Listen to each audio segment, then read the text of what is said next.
والصلاة والسلام على رسول الله. marka hore waxaan u mahadnaqaynaa Ilaaha weyn ee waaxidka ah in nabadgelyada iyo nimcada inagu manaystay. Mar labaadka waxaan halkan ka jeedinaynaa annagoo ah xildhibaanada beesha harti ee ku soo baxay golaha wakiilada Jamhuuriyadda Somaliland. waxaanu halkan ka jeedinaynaa fariin aan u dirayno dadka Somaliland iyo baarlamaanka u soo baxay Somaliland. marka koowaad waxaanu cadeynaynaa xildhibaanadii u soo baxay beelaha bariga Somaliland inay yihiin 6 xildhibaan 5 kamida aanu halkan ku taaganahay oo aanu ka soo baxnay xisbiga kulmiye annagoo ka soo kala baxnay xisbiga shantayadu ka soo baxnay gobolada Sool Sanaag iyo Togdheer ee ay degaan beeshaasi guud ahaan. shantayadan xildhibaan waxa u soo baxay beesha 6 xildhibaan 6 xildhibaan waxa naga maqan 1 xildhibaan oo xisbiga wadane ka tirsan. marka waxa weeye fariintaanu gudbinaynaa aanu codkayga ku gudbinaynaa waxa weeye inaanu shantayada xildhibaan aanu ku dhawaaqayno kursiga ra'iisul baarlamaanka Jamhuuriyadda Somaliland markii Somaliland si isfahamo wax ku qaybsatay inaanu kursiga beelahaan iyo deegaan ahaan bariga Somaliland ba aanu maanta anagu leenahay. ma heshiis qoran laakiin waa heshiis isfaham oo lagu soo dhaqmayay intii ay Somaliland jirtay oo dhan. maantana waxaanu leenahay cidinayay isku dayin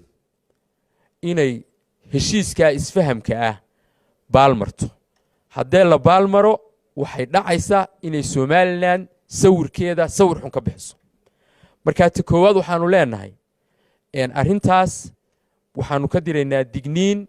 kursiga ra'iisul baarlamaanka shir gudoonka baarlamaanka waxa iska leh beelaha bariga. mar labaadka annagoo 5 xildhibaan ah iyo isku xisbigayagii waxaanu isla garanay annaga iyo xisbigayagii iyo guud ahaan inuu musharax noo noqdo Yaasiin Xaaji Maxamuud Xiir oo dhinacayga taagan inuu kursiga musharax u noqdo. waxaanu ka codsanaynaa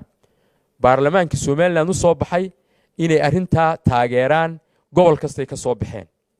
fariinta aanu gudbinaynaa waa taa. waxaanu u aragnaa inay midnimada Somaliland wax u tahay. waxaanu u aragnaa inay wadajirka shacabka Somaliland wax u tahay. waxaanu u aragnaa inay horumar u tahay Yaasiin oo isna anina aqoonyahana waaya araga ilaa intii Somaliland jirtayba dadkii Soomaal gashaday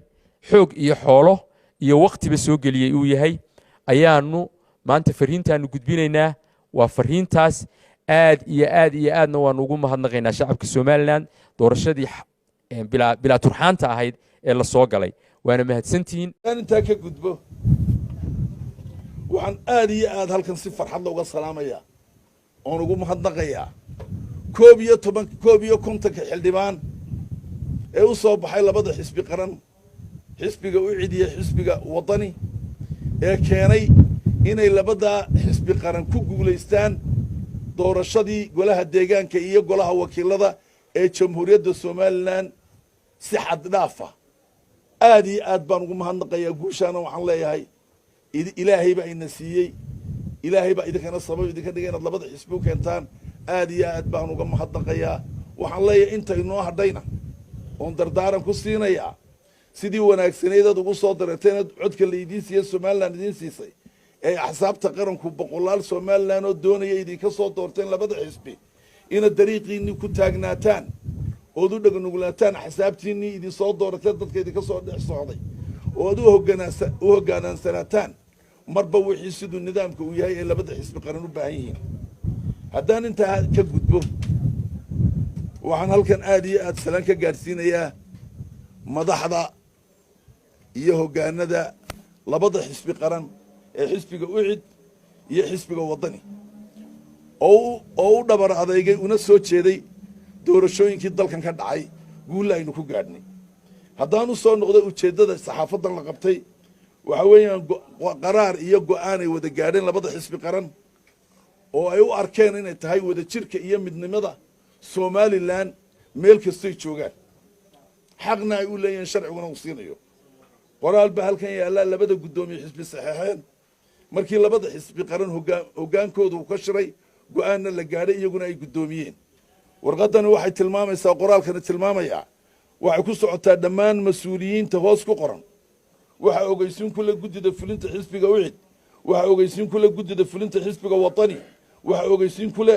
xildhibaanada labada xisbi wakiilo iyo deegaan ee uga soo baxay labada xisbi qaran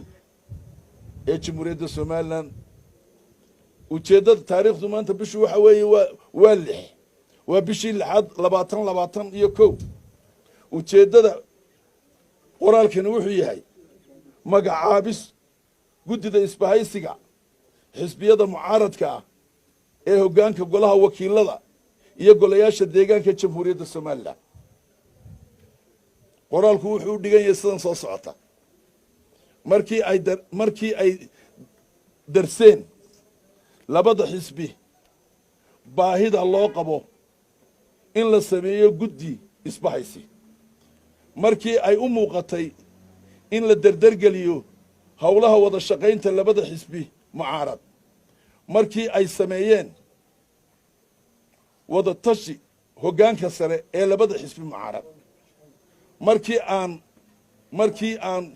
markii ay ku qanceen xisbiyadu waayo aragnimada iyo aqoonta guddida maanta oo ay taariikhdu tahay 6 juun 2021 waxay hoggaanka sare xisbiga mucaaradka ah ee u cidiya wadani magacaabayaan guddida isbahaysiga xisbiyada mucaaradka ah ee hoggaaminta golaha wakiilada iyo golayaasha deegaanka jamhuuriyadda somalilan tirada u horeysa ee xisbiga qaranka ee ucid uu soo saaray guddidaasi waxay ka kooban yihiin 5 ka koowaad iyo xilkoodaba ka koowaad waa mudane siciid cumar axmed siciid ucid oo dhinacayga midigta taagan ayaa kow ka ah waa guddida xisbiga ucid ayuu ka mid yahay 2 mudane shucayb maxamed muuse guddida xisbiga ucid 3 mudane axmed maxamed allaale guddida xisbiga ucid 4 mudane maxamed cali bilaal guddida xisbiga ucid mudane bashiir xasan xamari guddida xisbiga ucid guddida xisbiga ucid waxay ka kooban tahay 5 xubnood